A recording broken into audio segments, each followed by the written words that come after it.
હતી કે જે એવા મહાન સંત થઈ ગયા કે જેના ગામડે ગામડે કલકત્તા થી માંડી અને ગાંધી ગિરનાર ને સુધી વયા જાવ ક્યાં બજરંગદાસ બાપાનું મઢુલી ન હોય એવું બને નહીં. એટલે એવા બજરંગદાસ બાપાની અહીંયા ધૂન હાલતી બધાને 2 મિનિટ વિનંતી કે ખાલી આપણે 2 મિનિટ ધૂન બોલવી છે. આપણે 3 મિનિટ ધૂન નથી બોલવી. બધા 2 હાથની તાળી વગર એને બજરંગદાસ બાપાની ધૂન મારી હારવા મૂકી જાય.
દીકરી રાજાની હોય કે રંકની હોય, કદાચ ગમે માવતરની દીકરી હોય, કદાચ ગમે મહિપતિ હોય કે જેને મૂછે લીંબુ લટકતા હોય, પણ એની દીકરી જ્યારે વિદાય લેતી હોય ત્યારે કદાચ ગમે બાપ હોય અને આંખમાંથી આંખોડા પડી જાય. કારણ કે દીકરી એક એવું પારેવું છે જે 24 કલાકની અંદર પારકું હોય અને ફોટાનું કરી નાખે ને ફોટાનું હોય અને પારકું કરી નાખે.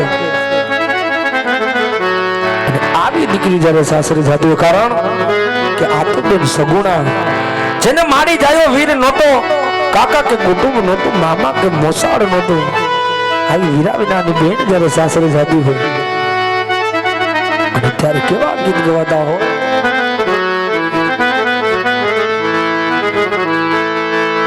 મુજ દ્વારેથી ઓ પંખીડા તમે હસતા મુખડે જાજો રે, હસતા મુખડે જાજો રે. આરે વિદાઈ ટાણે ઓ પંખીડા તમે ગીત મધુરા ગાજો રે,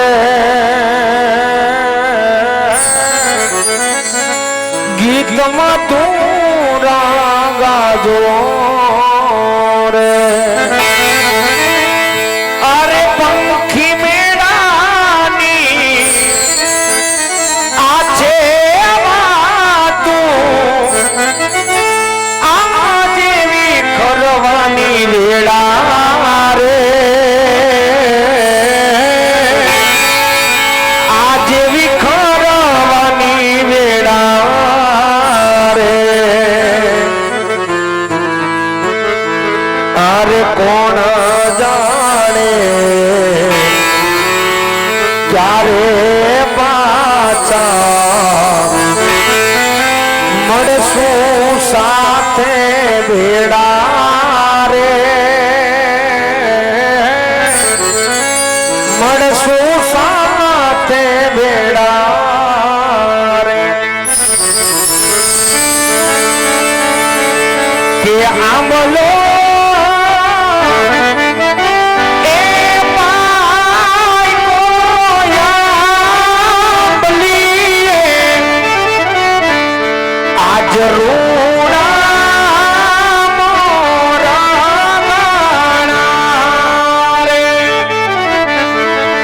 અરે બેની બા એ દાદાને ખો